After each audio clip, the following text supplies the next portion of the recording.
നമസ്കാരം, ഞാൻ ബൈജു എന്നാർ. നമ്മുടെ ചാനലിലേക്ക് സ്വാഗതം. ഞാനിപ്പോൾ നിൽക്കുന്നത് റിവർ മൊബിലിറ്റി എന്ന കമ്പനിയുടെ പ്ലാന്റിലാണ്, ബാംഗ്ലൂരാണ്. റിവർ ഇൻഡി എന്ന സ്കൂട്ടർ നിങ്ങൾ കണ്ടിട്ടുണ്ടാവും. വളരെ പെട്ടെന്ന് തന്നെ ഇന്ത്യൻ വിപണി കീഴടക്കിയ ഒരു ഇലക്ട്രിക് സ്കൂട്ടറാണത്. അതാണ് നിങ്ങൾ ഈ കണ്ടുകൊണ്ടിരിക്കുന്നത്. ഈ കമ്പനിയുടെ പ്രത്യേകത, ഇത് രണ്ട് മലയാളി യുവാക്കൾ ചേർന്ന് തുടങ്ങിയ ഒരു കമ്പനിയാണെന്നുള്ളതാണ്. ഒന്ന് വിപിൻ ജോർജും മറ്റൊന്ന് അരവിന്ദ് മാണിയും. ഈ രണ്ടുപേരും ഒന്ന് രണ്ട് ഓട്ടോമൊബൈൽ കമ്പനികളൊക്കെ ജോലി ചെയ്തതിന് ശേഷം സ്വന്തമായി തുടങ്ങിയ കമ്പനിയാണിത്. ഇതിൽ ഇൻവെസ്റ്റേഴ്സ് ധാരാളമുണ്ട്. പ്രധാനമായിട്ടും യമഹ ഇൻവെസ്റ്റ് ചെയ്തിട്ടുണ്ട്. അതുകൂടാതെ അൽ ഫുത്തൈം എന്ന് പറയുന്ന GCC കൺട്രിയിലൊക്കെ ഏറ്റവും കൂടുതൽ ഡീലർഷിപ്പുള്ള കമ്പനി ഇതിൽ ഇൻവെസ്റ്റ് ചെയ്തിട്ടുണ്ട്. അതുപോലെ തന്നെ ടൊയോട്ടയുടെ ഒരു സബ്സിഡറി കമ്പനി ഇതിൽ ഇൻവെസ്റ്റ് ചെയ്തിട്ടുണ്ട്. അങ്ങനെ വളരെ പെട്ടെന്ന് വളർന്നുകൊണ്ടിരിക്കുന്ന കമ്പനിയാണ്. ഇപ്പോൾ ഏതാണ്ട് 25,000-ഓളം റിവർ ഇൻഡി സ്കൂട്ടറുകൾ നിരത്തിലുണ്ട്. ഇന്ത്യയിലെ 11 സംസ്ഥാനങ്ങളിൽ ഇവർക്ക് ഡീലർഷിപ്പുകളുണ്ട്. അങ്ങനെ വളരെ പെട്ടെന്ന് വളർന്നുകൊണ്ടിരിക്കുന്നു. ഇപ്പോൾ നമ്മൾ ഈ പ്ലാന്റിൽ കണ്ടത് ഒരു 2.5 മിനിറ്റ് കൂടുമ്പോൾ ഓരോ റിവർ ഇൻഡി സ്കൂട്ടർ നിർമ്മിച്ച് പുറത്തേക്ക് പോകുന്ന കാഴ്ചയാണ്. വളരെ സന്തോഷമുള്ള കാര്യമാണ്. കാരണം നമ്മുടെ സ്വന്തം രണ്ട് യുവാക്കൾ, അതായത് പൂർണ്ണമായും മലയാളികളെന്ന് വിളിക്കാൻ തന്നെ, അല്ലാതെ പിച്ച വെച്ച് മലയാളം പറയുന്നവരല്ല, നല്ല പച്ച മലയാളികളാണ് ഇതിൻ്റെ പിന്നിലുള്ളത്. ഇപ്പോഴത്തെ ഏറ്റവും വലിയ ഒരു പ്രത്യേകത അല്ലെങ്കിൽ ഒരു പുതിയ ഒരു സംഭവിച്ചിരിക്കുന്നത്, ഈ കമ്പനിയും യമഹയുമായിട്ട് ടൈപ്പ് വന്നിരിക്കുന്നു. അങ്ങനെ യമഹയുടെ ആദ്യത്തെ ഇന്ത്യയിലെ ഇലക്ട്രിക് സ്കൂട്ടർ നിർമ്മിച്ച് നൽകുന്നത് ഈ ഒരു പ്ലാന്റിൽ നിന്നാണ്. അതാണ് നിങ്ങൾ കണ്ടുകൊണ്ടിരിക്കുന്നത്. ഇത് ബേസിക്കലി ഈ ഒരു റിവർ ഇൻഡി എന്ന സ്കൂട്ടറിൻ്റെ പ്ലാറ്റ്ഫോം തന്നെയാണ് ഉപയോഗിച്ചിരിക്കുന്നത്. ബാറ്ററി പാക്ക് ഉൾപ്പെടെയുള്ള കാര്യങ്ങളെല്ലാം തന്നെ റിവർ ഇൻഡിയുടെയാണ്. ഇത് പൂർണ്ണമായും ഇവിടെ തന്നെ ഡിസൈൻ ചെയ്ത് നിർമ്മിച്ച ഒരു വാഹനമാണ്. പലപ്പോഴും യമഹയുടെ ജപ്പാനിലെ എഞ്ചിനീയേഴ്സൊക്കെ ഇതിനകത്ത് ഇടപെട്ടു എന്ന് മാത്രമേ ഉള്ളൂ. പക്ഷേ ഇതിൻ്റെ ക്വാളിറ്റി അടക്കമുള്ള കാര്യങ്ങളെല്ലാം നിർണ്ണയിച്ചത് ഇവർ തന്നെയാണ്. ഈ പ്ലാന്റ് തന്നെയാണ് നിർമ്മിച്ച് പുറത്തേക്ക് പോകുന്നത്. അതിൻ്റെ ബ്രാൻഡിങ്ങിൽ മാത്രമാണ് നമ്മൾ കാണുന്നത് യമഹയുടെ ബാഡ്ജിങ് ആണെങ്കിൽ, ഇതിൽ നമ്മൾ കാണുന്ന റിവറിൻ്റെ ബാഡ്ജിങ് ആണ് എന്നുള്ള കാര്യമാണ്. എന്തായാലും ഈ രണ്ട് വാഹനങ്ങൾ, ഈ വാഹനം ഇപ്പോൾ 2 ദിവസമായുള്ളൂ കേട്ടോ. ഇപ്പം ലോഞ്ച് ചെയ്തിട്ട് 2 ദിവസമായുള്ളൂ. ഈ 2 വാഹനങ്ങളിൽ കാഴ്ചയിൽ ഏതാണ് നിങ്ങൾക്ക് ഇഷ്ടപ്പെട്ടതെന്ന് കമൻറ്റ് ചെയ്യുക. രണ്ടും ഒരാൾ തന്നെ ഡിസൈൻ ചെയ്തതാണ്. പ്രധാനമായിട്ടും ഡിസൈൻ, ഇവിടുത്തെ പ്രധാനപ്പെട്ട ഒരു ഡിസൈനർ എന്ന് പറയുന്നത് ഇതിൻ്റെ പ്രൊമോട്ടേഴ്സിൽ ഒരാളായ വിപിൻ തന്നെയാണ്. വിപിന് 8 വർഷത്തോളം നമ്മുടെ ഹോണ്ടയുടെ പല സ്കൂട്ടറുകളും ഒക്കെ ഡിസൈൻ ചെയ്ത് പരിചയമുള്ള ആളാണ്. പക്ഷേ ഇതിൻ്റെ മറ്റ് കാര്യങ്ങൾ ഒക്കെ നോക്കുന്നത്, അതായത് സെയിൽസ്, മാർക്കറ്റിംഗ്, അതുപോലെയുള്ള ഇൻവെസ്റ്റ്മെൻറ്റ്, അത്തരം കാര്യങ്ങളെല്ലാം നോക്കുന്നത് അരവിന്ദാണ്. അപ്പോൾ അവർ രണ്ടുപേരുമായിട്ട് വളരെ വിശദമായ ഒരു ഇൻ്റർവ്യൂ നമ്മൾ ചെയ്യുന്നുണ്ട്. ഇപ്പോൾ ഈ ഒരു വാഹനം നമ്മളൊന്ന് അടുത്ത് കാണാം. അത് കഴിഞ്ഞ് നമുക്കൊന്ന് ഇവിടുത്തെ പ്ലാന്റിലേക്ക് പോകും. പ്ലാന്റിൻ്റെ പ്രത്യേകത എന്ന് വെച്ചാൽ, പലപ്പോഴും നമ്മൾ വാഹന നിർമ്മാണ പ്ലാന്റിലേക്ക് പോകുമ്പോൾ നമ്മുടെ വിചാരം എല്ലാ ഘടകഭാഗങ്ങളും ഇവിടെ നിർമ്മിക്കുകയാണെന്നുള്ള കാര്യമാണ്. ഒരിക്കലുമല്ല. ഇതെല്ലാം പല വെൻഡേഴ്സ്, അതായത് ഇപ്പം നമ്മൾ ഉദാഹരണം ബോഡി പാനൽ എന്ന് പറയുന്നത് എന്താണ്, അതിൻ്റെ ഡിസൈൻ ഇവിടുന്ന് കൊടുക്കുന്നു, അതിൻ്റെ ക്വാളിറ്റി എന്ത് വേണമെന്ന് ഇവർ കൊടുക്കുന്നു. പക്ഷേ ഒരു വെണ്ടറാണ് നിർമ്മിച്ച് നൽകുന്നത്. അപ്പോൾ പ്രധാനമായിട്ടും ഈ വാഹന നിർമ്മാണ പ്ലാന്റുകൾ എന്ന് പറഞ്ഞാൽ അസംബ്ലിംഗ് പ്ലാന്റുകളാണെന്നാണ് പറയുന്നത്. അപ്പോൾ ഇവിടെ നിർമ്മാണ പ്രവർത്തനങ്ങളൊന്നും നടക്കുന്നില്ല. എല്ലാം അസംബിൾ ചെയ്ത് അസംബിൾ ലൈനിലൂടെ അവസാനം എത്തുമ്പോൾ വാഹനം നമുക്ക് പൂർണ്ണമായ തോതിൽ കാണാനാണ് സാധിക്കുന്നത്. ഇപ്പോൾ ഈ വാഹനത്തെ സംബന്ധിച്ച് പറയുകയാണെങ്കിൽ 130 കിലോമീറ്ററോളം റേഞ്ചുള്ള ബാറ്ററിയാണ് ഇതിൽ ഉപയോഗിച്ചിരിക്കുന്നത്. പിന്നെ ഇതിന് അധികം ഇവർ ഉദ്ദേശിച്ചിരിക്കുന്നതിൻ്റെ യൂട്ടിലിറ്റി ആംഗിളാണ്. അതായത് പലപ്പോഴും നമ്മൾ കാണുന്ന പല സ്കൂട്ടറുകൾ യൂട്ടിലിറ്റി ആംഗിൾ കുറവായിരിക്കും. ഒന്നുകിൽ പെർഫോമൻസ് കൂടുതലായിരിക്കും, അല്ലെങ്കിൽ കാണാനുള്ള ഭംഗി കൂടുതലായിരിക്കും. ഇതെല്ലാത്തിൻ്റെയും കൂടി ഒരു ആകത്തുക എന്ന് വിളിക്കാവുന്നൊരു വാഹനമാണ് റിവർ ഇൻഡി. രണ്ടാമത്തെ സ്കൂട്ടറും അടുത്ത വർഷം ആദ്യം വരാൻ പോവുകയാണ്. തന്നെയുമല്ല, ഇന്ത്യയിലെ പല സിറ്റികളിലേക്കും ഡീലർഷിപ്പൊക്കെ വരാൻ പോവുകയാണ്. എന്തായാലും ഈ 2 വാഹനങ്ങൾ കണ്ടു കഴിഞ്ഞത്തേക്ക് നമുക്കിനി ഇതിൻ്റെ പ്ലാന്റിലേക്ക് പോകാം. പ്ലാന്റ് ഞാൻ ഈ പറഞ്ഞ പോലെ ബാറ്ററി അടക്കമുള്ള കാര്യങ്ങളെല്ലാം, അതിൻ്റെ ഘടകഭാഗങ്ങളെല്ലാം പല സ്ഥലങ്ങളിൽ നിന്ന് വരുന്നു. അതെല്ലാം ഇവിടെ സംയോജിപ്പിച്ച് സ്കൂട്ടറായിട്ട് പുറത്ത് വരികയാണ് ചെയ്യുന്നത്. ഇതിപ്പോൾ 1,20,000 സ്ക്വയർ ഫീറ്റുള്ള ഒരു വലിയ പ്ലാന്റാണ് നമ്മൾ കാണാൻ പോകുന്നത്. ഇവരുടെ ഹെഡ് ഓഫീസ് എന്ന് പറയുന്നത് ബാംഗ്ലൂർ സിറ്റിയിലാണ്. അതും ഉണ്ട്, ഒരു 70,000 സ്ക്വയർ ഫീറ്റോളം വിസ്തൃതിയുണ്ട്. അപ്പോൾ എന്തായാലും പല സ്ഥലത്തു നിന്നുള്ള ഇൻവെസ്റ്റ്മെൻറ്റൊക്കെ വരുന്നതിൻ്റെ ഒരു കാരണമെന്ന് പറയുന്നത് ഇവർ വളരെ പ്രൊഫഷണലാണ്. അതുപോലെ തന്നെ വളരെ പെട്ടെന്ന്, എനിക്ക് തോന്നുന്നു ഇന്ത്യയിൽ നിന്നുള്ള ലോകത്തിൽ പോലും ഒരു വാഹനത്തിൻ്റെ രൂപം കൺസീവ് ചെയ്ത് കഴിഞ്ഞ് പ്രൊഡക്ഷനിലേക്ക് ഏറ്റവും പെട്ടെന്ന് എത്തിയ ഒരു കമ്പനിയാണ് റിവർ എന്നാണ് പറയുന്നത്. അപ്പോൾ അങ്ങനെ പല പോസിറ്റീവ്സും ഈ കമ്പനിയെ പറ്റി പറയാനുണ്ട്. അപ്പോൾ ഇവിടെ നമ്മൾ പ്രധാനമായിട്ട് കാണാൻ പോകുന്നത് ഈ ഒരു അസംബ്ലിംഗ് ആണ്. അത് നമ്മൾ ഉൾഭാഗത്ത് കയറി അങ്ങോട്ട് പോകാം. കവർ.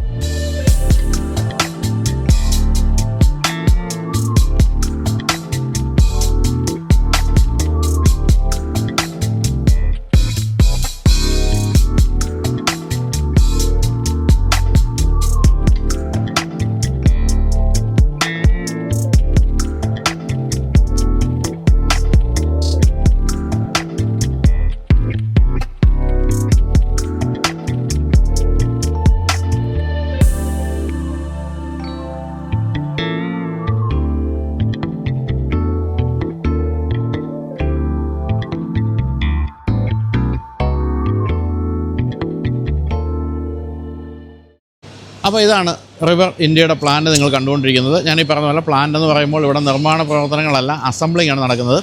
പല വെൻഡേഴ്സിൻ്റെ അടുത്ത് നിന്ന് വരുന്ന പല കാര്യങ്ങളും അതെല്ലാം ഈ വെയർ ഹൗസിൽ ഇങ്ങനെ സ്റ്റോർ ചെയ്തിരിക്കുകയാണ്.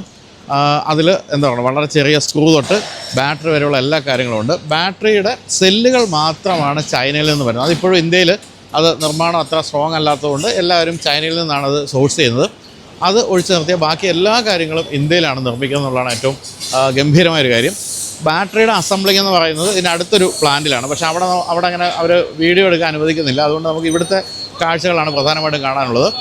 അപ്പോൾ ഓരോരോ സാധനങ്ങളായിട്ട് ഇവിടെ സ്റ്റോർ ചെയ്യുന്നു, അവിടുന്ന് അത് ഇങ്ങോട്ട് വരികയാണ്. അപ്പോൾ ആദ്യമായിട്ട് നമുക്ക് കാണാനുള്ളത് ഇതിൻ്റെ പ്ലാറ്റ്ഫോമാണ്. അപ്പോൾ ഇതാണ് എല്ലാത്തിനും തുടക്കം ഇടുന്നൊരു സംഭവം എന്ന് പറയുന്നത്, അതായത് ഷാസി അല്ലെങ്കിൽ പ്ലാറ്റ്ഫോം. ഇത് നിർമ്മിച്ച് വന്നിരിക്കുകയാണ് ഇപ്പോൾ ഇവിടെ. അതും ഒരു വെണ്ടറാണ് നിർമ്മിച്ച് കൊടുത്തിരിക്കുന്നത്. നിങ്ങൾ ഓടിച്ചുകൊണ്ടിരിക്കുന്ന ഹോണ്ട ആക്റ്റീവ് ഉൾപ്പെടെയുള്ള പല വാഹനങ്ങളുടെയും പ്ലാറ്റ്ഫോം നിർമ്മിച്ച് കൊടുക്കുന്ന ഒരു കമ്പനി തന്നെയാണത്. അതിവിടെ അടുത്ത് തന്നെയാണ്. അവരാണ് റിവർ ഇന്ത്യയുടെയും ഈ പ്ലാറ്റ്ഫോം നിർമ്മിക്കുന്നത്. അപ്പോൾ അങ്ങനെ ഫസ്റ്റ് പ്ലാറ്റ്ഫോം വരുന്നു. പ്ലാറ്റ്ഫോമിൽ പല സാധനങ്ങളും അവിടെ ഇണക്കി ചേർത്തുകൊണ്ടിരിക്കുകയാണ്. അതാണ് നമ്മളിപ്പോൾ ഇവിടെ കാണുന്നത്.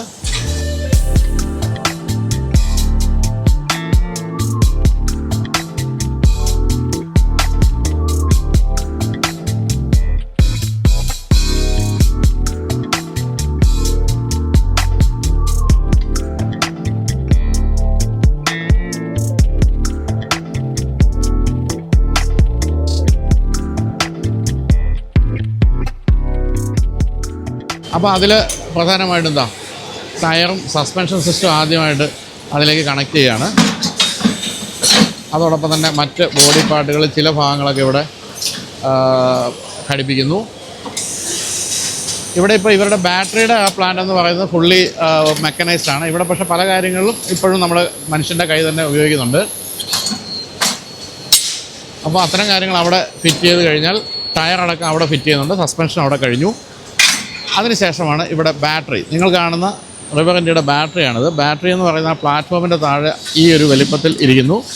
അത് അതിൽ ഫിറ്റ് ചെയ്ത് കഴിഞ്ഞ് വീണ്ടും അടുത്ത എന്താ പറയുക അടുത്ത സാധനം ഫിറ്റ് ചെയ്യാൻ വേണ്ടിയുള്ള പോക്കാണ് ആ കാണുന്നത്. അത് ആ ഒരു കൺവെയർ ബെൽറ്റിലേക്ക് താഴ്ന്നു കഴിഞ്ഞു. ഇവിടെ നമ്മൾ കാണുന്നത് ഇത് മോട്ടറിൻ്റെ കുറച്ച് ഭാഗങ്ങൾ ആണ് ഇവിടെ ഇപ്പോൾ ഫിറ്റ് ചെയ്തുകൊണ്ടിരിക്കുന്നത്. അതുപോലെ തന്നെ പിൻഭാഗത്തെ ആ ഒരു സസ്പെൻഷൻ്റെ ഭാഗങ്ങൾ നമുക്ക് അവിടെ ഫിറ്റ് ചെയ്തുകൊണ്ടിരിക്കുന്നു. ഇപ്പോഴും നമ്മൾ സ്കൂട്ടറിൻ്റെ രൂപത്തിലേക്ക് എത്തിയിട്ടില്ല. ഇവിടെ ഇപ്പോൾ ബാക്കിലെ ടയർ ഫിറ്റ് ചെയ്യുന്നു. ബാക്കിലെ ടയറും അതുപോലെ തന്നെ മോട്ടറുമായിട്ട് ബന്ധപ്പെട്ട മറ്റു കാര്യങ്ങളും അവിടെ ഫിറ്റ് ചെയ്തുകൊണ്ടിരിക്കുകയാണ്. അത് കഴിഞ്ഞ് വീണ്ടും അടുത്ത ആളിലേക്ക് എത്തുമ്പോൾ അവിടെ അവിടെ ബ്രേക്കിൻ്റെ എല്ലാ ഡിസ്ക് ബ്രേക്കിൻ്റേതായിട്ടുള്ള ഘടകങ്ങളെല്ലാം ഫിറ്റ് ചെയ്യുന്നു. അതോടൊപ്പം നമ്മൾ മോട്ടറിൽ നിന്നുള്ള ബാറ്ററിയിൽ നിന്നുള്ള വയറിൻ്റെ കണക്ഷനൊക്കെ അവരത് ഭംഗിയായിട്ട് സെറ്റ് ചെയ്തുകൊണ്ടിരിക്കുന്നു. ഇപ്പോഴും സ്കൂട്ടറിൻ്റെ ആ ഒരു രൂപത്തിലേക്ക് എത്തിയിട്ടില്ല. ഇവിടെ വീണ്ടും അത്യാവശ്യം വേണ്ട മറ്റ് നട്ട് ബോൾട്ട് സ്ക്രൂകളൊക്കെയാണ് ഫിറ്റ് ചെയ്തുകൊണ്ടിരിക്കുന്നത്. ഇവിടെ എത്തുമ്പോഴും വീണ്ടും ബാറ്ററിയിലുമായിട്ട് ബന്ധപ്പെട്ട കാര്യങ്ങളുടെ ഫിറ്റിംഗ് നടന്നുകൊണ്ടിരിക്കുന്നു. നമ്മൾ സ്കൂട്ടറാണ് എന്ന് തിരിച്ചറിയുന്ന ആദ്യത്തെ സംഭവം വരുന്നത് അവിടെ പാനലുകളിലേക്ക് എത്തുകയാണ്. അതോടൊപ്പം ഇവിടെ ഹാൻഡിൽ ഫിറ്റ് ചെയ്യുന്നു. ഇവിടെ എത്തുമ്പോൾ നമുക്ക് മനസ്സിലാകും ഇത് റിവർ ഇന്ത്യയാണ് നിർമ്മിച്ചുകൊണ്ടിരിക്കുക എന്നുള്ള കാര്യം. അതിൻ്റെ സൈഡ് പാനലും അതുപോലെ പിൻഭാഗത്തെ ഗ്രാബ് ഹാൻഡിൽ, പിന്നെ ടെയിൽ ലാമ്പ്, അത്തരം കാര്യങ്ങളെല്ലാം ഇവിടെ ഫിറ്റ് ചെയ്തു. മഡ് ഗാർഡ് ഫിറ്റ് ചെയ്തിരിക്കുന്നു. ഇപ്പോൾ ഏതാണ്ട് നമുക്ക് റിവർ ഇന്ത്യയുടെ രൂപം മനസ്സിലാക്കുന്ന രീതിയിലേക്കാണ് അവിടെ കാണുന്നത്. ഇവിടെ ഒരു ഇത്തിരി തടസ്സമുണ്ട്. ഇവിടെ ഇതൊക്കെയാണ് ഈ രീതിയിലാണ് ഇതൊക്കെ മാനുഫാക്ചർ ചെയ്ത് വെണ്ടറുടെ അടുത്ത് എത്തുന്നത്. ഇതൊക്കെ നേരെ എടുത്ത് ഫിറ്റ് ചെയ്താൽ മതി. ആ തരത്തിൽ എല്ലാം വളരെ പക്കയാണ്. പല കളേഴ്സുണ്ട്. അതിൽ ഏറ്റവും പുതിയ ആഷ് കളർ, അതാണിപ്പോൾ ഏറ്റവും കൂടുതൽ വിൽക്കുന്നതെന്ന് പറഞ്ഞു. അതൊക്കെ അതിൽ ഫിറ്റ് ചെയ്യുന്നുണ്ട്. ഇവിടത്തേക്ക് എത്തുമ്പോൾ ഹാൻഡിൽ, ആക്സിലറേറ്റർ, അത്തരം കാര്യങ്ങളും അതിൻ്റെ വയറിങ്, അത്തരം കാര്യങ്ങളൊക്കെയാണ് കാണുന്നത്. ഇതിങ്ങനെ കൺവെയർ ബെൽറ്റ് നീങ്ങിക്കൊണ്ടിരിക്കുന്ന വഴിക്ക് അങ്ങനെ ഫിറ്റ് ചെയ്ത് പോവുകയാണ്. അതുകൊണ്ടാണ് 2.5 മിനിറ്റിൽ ഒരു വാഹനം നിർമ്മിക്കപ്പെടുന്നത്. ഈ ഒരു പ്രോസസ് കൊണ്ടാണ്. ഓരോരുത്തർക്കും വളരെ കൃത്യമായ ജോലി അസൈൻ ചെയ്തിരിക്കുന്നുണ്ട്. പട്ടപ്പെട്ടാന്നങ്ങ് ചെയ്തു. അവരെല്ലാവരും അതിൽ വളരെ എക്സ്പെർട്ടൈസ് ഉള്ളവരുമാണ്. ഇപ്പോൾ ഏറ്റവും കൂടുതൽ സ്റ്റോറേജ് സ്പേസ് ഉള്ളൊരു വാഹനമാണിത്. അതുകൊണ്ട് തന്നെ അതിൻ്റെ ഉൾഭാഗത്ത് മറ്റേ ബൂട്ട് സ്പേസ് എന്ന് വിളിക്കാവുന്ന ഭാഗത്ത് ഇപ്പോൾ നമുക്ക് ആ സ്പേസൊക്കെ ഇവിടെ കാണാൻ പറ്റും. അടുത്ത സ്ഥലത്തേക്ക് എത്തുമ്പോൾ ഇവിടത്തേക്കുള്ള ഫിറ്റിങ്ങിന് ഇതിന് താഴെയായിട്ട് ആ ഇലക്ട്രിക്കൽ ഫിറ്റിങ്സുകളെല്ലാം എത്തിയിട്ടുണ്ട്. പ്ലാറ്റ്ഫോമിൻ്റെ സൈഡിൽ കാണുന്ന ഫിറ്റിങ്സ് ഒക്കെ എത്തി. അതുപോലെ ഉൾഭാഗത്തേക്ക് ഇതാ ഇത്രയും സ്പേസ് കണ്ടെത്തിയിരിക്കുന്നത് ഈ രീതിയിലാണ്. ഇത്രയും ബൂട്ട് സ്പേസ് കണ്ടെത്തിയിരിക്കുന്നത് ആ രീതിയിലാണ്. പിന്നെ ഇതിലേക്ക് നോക്കിയാൽ കാണാം, അതിന് മുൻഭാഗത്ത് ആ ബാറ്ററിയുടെ മോട്ടറിൻ്റെയും അഡ്ജസ്റ്റ്മെൻറ്റുകൾ, അതുപോലെ തന്നെ ബാറ്ററി മാനേജ്മെൻറ്റ് സിസ്റ്റം എന്ന് പറയുന്നത് ഏറ്റവും പ്രധാനപ്പെട്ട കാര്യം. അതായത് ബാറ്ററിയുടെ മോട്ടറിൻ്റെ പവറായാലും ഹീറ്റിങ്ങിൻ്റെ ഇഷ്യൂസ് എല്ലാം കൺട്രോൾ ചെയ്യുന്ന ഒരു സോഫ്റ്റ്വെയറാണ് ഈ ബാറ്ററി മാനേജ്മെൻറ്റ് സിസ്റ്റം, BMC എന്ന് പറയുന്ന അതിലുള്ളത്, BMS എന്ന സിസ്റ്റത്തിലുള്ളത്. അതൊക്കെയാണ് ഇപ്പോൾ അവിടെ ഫിറ്റ് ചെയ്തിരിക്കുന്നത്. ഇവിടെയൊക്കെ ഈ വെണ്ടർ കൊണ്ടുവന്ന സാധനങ്ങളൊക്കെ വെച്ചിരിക്കുന്നു. അവിടേക്ക് വരുമ്പോൾ മുൻഭാഗത്തെ ആ ഒരു ലഗേജ് സ്പേസ് ഫിറ്റ് ചെയ്യുന്നതാണ് കാണുന്നത്. അങ്ങനെ 2 സ്ഥലത്ത് സ്റ്റോറേജ് സ്പേസ് ഉള്ളൊരു വാഹനമാണിത്.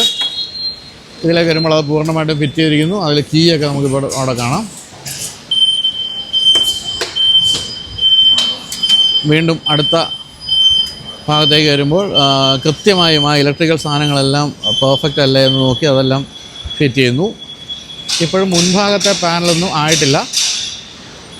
ഇവിടെയൊക്കെ ഏതാണ്ട് ബാക്കി കാര്യങ്ങളെല്ലാം പൂർണ്ണമായ സ്കൂട്ടറാണ് നമ്മളിവിടെ കാണുന്നത്. ഏതാണ്ട് ആ സ്കൂട്ടറിൻ്റെ രൂപത്തിലേക്ക് എത്തിയിട്ടുണ്ട്. ഇവിടെ കൊണ്ട് ഈ അസംബ്ലി ലൈൻ അവസാനിക്കുകയാണ്. ഇനി ഇവിടെ നമ്മൾ തിരിച്ച് അടുത്ത അസംബ്ലി ലൈനിലേക്ക് അങ്ങനെ പോകണം. അത് കാരണം വെച്ചാൽ ഇവരിപ്പം ഈ ഫാക്ടറി നിർമ്മിച്ചു കഴിഞ്ഞപ്പോൾ ഇതിൻ്റെ ലെങ്ത് എന്ന് പറയുന്നത് ഇതിലധികം കിട്ടിയില്ല. കാരണം ഇവർ പല സ്ഥലത്തുനിന്നുള്ള ഇൻവെസ്റ്റ്മെൻറ്റൊക്കെ ആയിട്ടായതുകൊണ്ട് ഘട്ടമായിട്ടാണ് ഇവരെപ്പോഴും ഡെവലപ്പ് ചെയ്തുകൊണ്ടിരിക്കുന്നത്. അതുകൊണ്ടാണത്. അല്ലെങ്കിൽ ഒറ്റ നീളത്തിലുള്ള ഒരു അസംബ്ലി ലൈൻ ആണെങ്കിൽ ഇത് ഒറ്റയടിക്ക് പോയി അവസാനം സ്കൂട്ടറായിട്ട് ഇറങ്ങി വരുന്നത് നമുക്ക് കാണാൻ സാധിക്കും. ഇതിപ്പോൾ ഇവിടുന്ന് ഈ അസംബ്ലി ലൈനിൽ നിന്ന് ഇറങ്ങിയ അവസ്ഥയാണ് നമ്മളീ കാണുന്നത്. എല്ലാം ഒരു തുറന്ന പുസ്തകം പോലെ ഇരിക്കുന്ന റിവർ ഇന്ത്യയാണ് നമ്മൾ കാണുന്നത്. ഇപ്പോഴും നമുക്ക് മനസ്സിലാക്കാൻ സാധിക്കും ഇത് റിവർ ഇന്ത്യയാണ്. ഈ ഒരു നിറമാണിപ്പോൾ പുതുതായിട്ട് വന്നിരിക്കുന്നതിലൊന്ന്. ഇതാണിപ്പോൾ ഏറ്റവും അധികം വിൽക്കപ്പെടുന്നതും. ആദ്യകാലത്ത് യെല്ലോ ആയിരുന്നു. ഇപ്പോൾ യെല്ലോ നിറത്തെ കൂടുതൽ വിൽക്കുന്നത് ഇപ്പോൾ ഇതാണ്. അതിനുശേഷം ബ്ലൂ ആണെന്നാണ് പറഞ്ഞത് ഏറ്റവും കൂടുതൽ വിൽക്കുന്നത്. നമുക്ക് ഇനി ഈ അസംബ്ലി ലൈനിലേക്ക് വരാം. ഇവിടുന്ന് സ്കൂട്ടർ ഇപ്പോൾ ആ അസംബ്ലി ലൈനിലേക്ക് കയറിയിരിക്കുകയാണ്. അതിലിനി ഇവിടെ ഇപ്പോൾ ഊണ് കഴിക്കുന്ന സമയത്തിലേക്ക് എത്തി. ബ്രേക്ക് ടൈം ആവുകയാണ്. അതുകൊണ്ടാണ് ഇപ്പോൾ പല അസംബ്ലി ലൈനിലും ഇപ്പോൾ നിന്നിരിക്കുന്നത്. അപ്പോൾ നമുക്കിനി മുൻഭാഗത്തെ പാനൽ ഫിറ്റ് ചെയ്ത വാഹനമാണ് കാണാനുള്ളത്. ബാക്കി എല്ലാ കാര്യങ്ങളും സെറ്റാണ്. ഇലക്ട്രിക്കൽ ഫിറ്റിങ്സ് എല്ലാം വളരെ പക്കയായിട്ട് ചെയ്തു കഴിഞ്ഞു. ഇവിടെ ബിൽ ടു ഹാസിൽ എന്നൊക്കെയുള്ള സ്റ്റിക്കറിങ് ഒക്കെ കഴിഞ്ഞു. ഇതാണ് ഇതിൻ്റെ ചാർജ് ചെയ്യുന്ന പോർട്ട്, അതൊക്കെ ഫിറ്റ് ചെയ്തു. അത് കഴിഞ്ഞ് ഇവിടേക്ക് എത്തുമ്പോഴും ആ മാറ്റങ്ങളൊന്നുമില്ല. ഇവിടെയൊക്കെ മറ്റ് മെക്കാനിക്കൽ സാധനങ്ങളെല്ലാം ഫിറ്റ് ചെയ്തുകൊണ്ടിരിക്കുകയാണ്. കാഴ്ചയിൽ നമുക്കതുകൊണ്ട് തന്നെ വലിയ വ്യത്യാസം തോന്നുന്നില്ല. മുൻഭാഗത്തെ ഒരു പാനൽ ഇപ്പോൾ ഫിറ്റ് ചെയ്തു. മുൻഭാഗത്തെ ഹെഡ് ലാമ്പിൻ്റെ ആ ഒരു പാനലിൻ്റെ എക്സ്റ്റേണൽ സംഭവങ്ങളൊക്കെ ഫിറ്റ് ചെയ്ത് കഴിഞ്ഞു. ഇതിനകത്ത് ഹെഡ് ലാമ്പിൻ്റെ മറ്റ് ഇലക്ട്രിക്കൽ സാധനങ്ങളും എല്ലാം വന്നു കഴിഞ്ഞു. ഇനിയിപ്പോൾ ആ പാനൽ ഹെഡ് ലാമ്പ് കഴിഞ്ഞാൽ കൃത്യമായും വാഹനത്തിന് ആ ഒരു രൂപം കിട്ടും. ഇവിടെ എത്തുമ്പോഴേക്കും ഹെഡ് ലാമ്പിൻ്റെ പുറത്തുള്ള പാനൽ ഒഴിച്ചുള്ള ഹെഡ് ലാമ്പിൻ്റെ ഭാഗങ്ങളെല്ലാം വന്നു. എനിക്ക് തോന്നുന്നു ഈ ഇൻഡി എന്ന് പറയുന്ന സ്കൂട്ടർ ഏറ്റവും പെട്ടെന്ന് നമ്മൾ ശ്രദ്ധയിൽപ്പെടുന്ന ഈ ഒരു ഡബിൾ ഹെഡ് ലാമ്പാണ്. അത് നല്ല ഭംഗിയായിട്ടുണ്ട്. അത് ഫിറ്റ് ചെയ്തു. ഇനി ഇവിടെ ഒരു പാനലാണ് വരാനുള്ളത്. അത് ഈ യെല്ലോ കളറുള്ള വാഹനത്തിന് യെല്ലോ കളർ തന്നെയായിരിക്കും ആ ഒരു പാനൽ. അതിലേക്ക് ഇപ്പോഴും എത്തിയിട്ടില്ല. സീറ്റ് ഫിറ്റ് ചെയ്തിട്ടുണ്ട്. ഇതിൻ്റെ ഇടയ്ക്ക് സീറ്റ് വന്നു കഴിഞ്ഞു, നമ്മൾ കണ്ടില്ല. ഓരോന്നും കൃത്യമായും ഇവിടെ ഇങ്ങനെ രേഖപ്പെടുത്തി പോകുന്നുണ്ട്. ഓരോന്നിനും ഓരോ ലോഗ് ബുക്ക് പോലെ ഉണ്ട്. ഇവിടെ എത്തിയപ്പോൾ അതും ഫിറ്റ് ചെയ്ത് കഴിഞ്ഞു. ഇപ്പം ഞാൻ ഉദ്ദേശിച്ചല്ലോ, ഞാൻ പെട്ടെന്ന് ഓർത്ത് ഇവിടെ യെല്ലോ വരും, നല്ലല്ലോ. ഇവിടെ ബ്ലാക്കാണ്, അത് വന്നു. ഇൻഡിക്കേറ്റർ വന്നു. ഇപ്പോൾ ഏതാണ്ടൊരു ഫൈനൽ പ്രൊഡക്റ്റിലേക്കാണ് ഇപ്പോൾ നമ്മൾ എത്തിയിരിക്കുന്നത്. ഇനിയിപ്പോൾ നമ്മളിപ്പോൾ കണ്ട ബിൽ ടു ഹാസിൽ എന്നുള്ള ബാഡ്ജിങ് മാത്രമാണ് ഇപ്പോൾ ഇതിൽ വന്നിരിക്കുന്നത്. റിവറിൻ്റെ ബാഡ്ജിങ്ങുകൾ വന്നിട്ടില്ല. റിവറിൻ്റെ ബാഡ്ജിങ്ങാണ് ഇനിയിപ്പോൾ ഏറ്റവും അറ്റത്തുള്ള. ഇവിടെ എത്തിയപ്പോഴത്തേക്കും റിവറിൻ്റെ ബാഡ്ജിങ്ങും ഒട്ടിച്ചു കഴിഞ്ഞു. അതാണ് യെല്ലോ റെഡ് എന്ന എഴുതിയ സ്റ്റിക്കറുകളൊക്കെ ഇട്ടില്ലേ, അതിൽ ഓരോ വാഹനത്തിൻ്റെ കളർ അനുസരിച്ച് ബാഡ്ജിങ്ങിന് വ്യത്യാസമുണ്ട്. പിന്നെ ഇവിടെ ഇന്ത്യ എന്നുള്ള ബാഡ്ജിങ്ങും ഇപ്പോൾ ഇവിടെ വന്നു കഴിഞ്ഞു. അങ്ങനെ നമ്മൾ ഫൈനൽ പ്രൊഡക്റ്റിലേക്ക് എത്തുകയാണ്. ഇപ്പോഴും ഇവിടെ ഈ ഭാഗത്തുള്ള മീറ്റർ പോലുള്ള കാര്യങ്ങളൊന്നും ഫിറ്റ് ചെയ്തിട്ടില്ല. മറ്റേ മീറ്റർ കൺസോളൊന്നും ഫിറ്റ് ചെയ്തിട്ടില്ല. ബാക്കി എല്ലാ തരത്തിലും തീർന്ന ഒരു സ്കൂട്ടർ എന്നാണ് പറയേണ്ടത്. അതാണ് ഈ കണ്ടുകൊണ്ടിരിക്കുന്നത്. ഇപ്പോഴും നമുക്ക് മീറ്ററിൻ്റെ ഭാഗങ്ങളായിട്ടില്ല, അത് അവിടെയാണ് ചെയ്യുന്നത്. ഇനി അങ്ങോട്ട് നടക്കാം.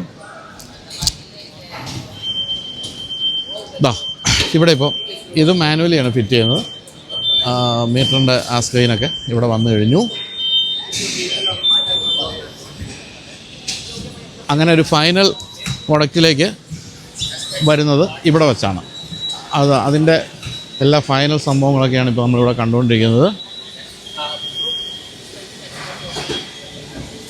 എസ്തെറ്റിക് പാർട്ട് ഇൻസ്പെക്ഷൻ, ഓരോന്നിനും ഇൻസ്പെക്ഷൻ നടക്കും. ഓരോ പാർട്ടുകളും ക്വാളിറ്റി കൺട്രോളോടെ കടന്നു പോകും. ഇതിപ്പോൾ ഇവിടെ ലൈറ്റുകളെല്ലാം വർക്ക് ചെയ്യുന്നില്ല, അത്തരം കാര്യങ്ങളൊക്കെ അവിടെ എല്ലാം ആ ലാപ്ടോപ്പിൽ കൃത്യമായിട്ട് കാണും. അതിൽ കണക്ട് ചെയ്തിട്ടുണ്ട്.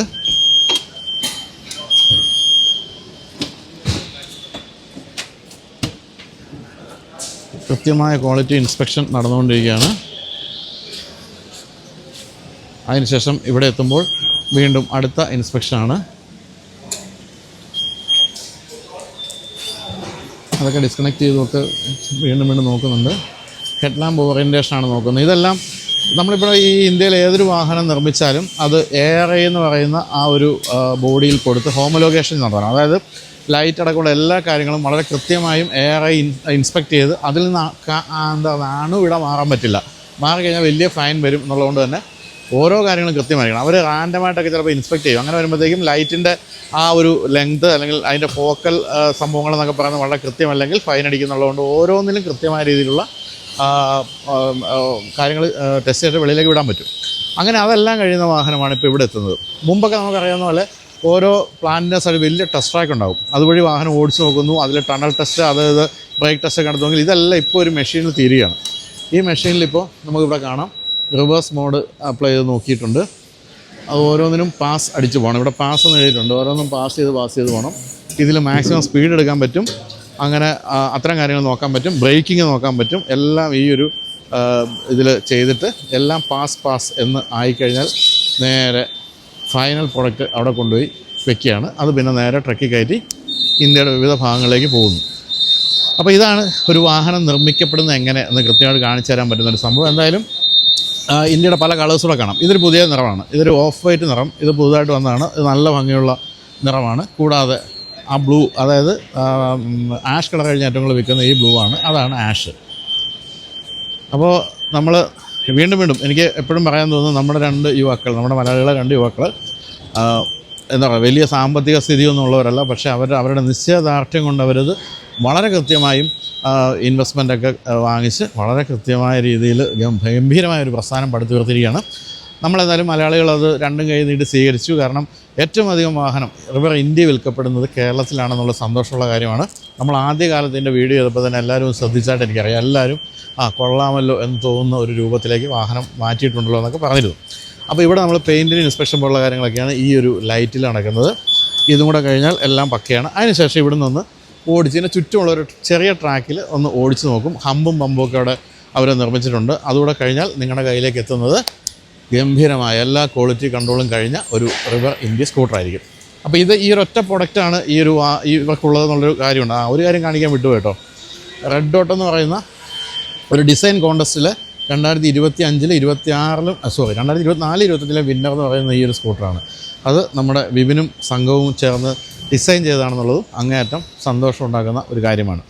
അപ്പോൾ നമുക്ക് അറിയാവുന്ന പോലെ മറ്റ് പല മാനുഫാക്ചേഴ്സിനും ധാരാളം, അല്ലെങ്കിൽ രണ്ടോ മൂന്നോ മോഡലൊക്കെ വെച്ചിട്ടാണ് അവർ ഈ ഒരു പൊസിഷനിലേക്ക് എത്തിയെങ്കിൽ ഒറ്റ മോഡൽ കൊണ്ട് തന്നെ ഇന്ത്യയിലെ 7ാമത്തെ ഏറ്റവും ബിഗസ്റ്റ് EV സ്കൂട്ടർ മാനുഫാക്ചറായിട്ട് റിവർ എന്ന് പറയുന്ന ഈ ഒരു കമ്പനി മാറിയിരിക്കുകയാണ്.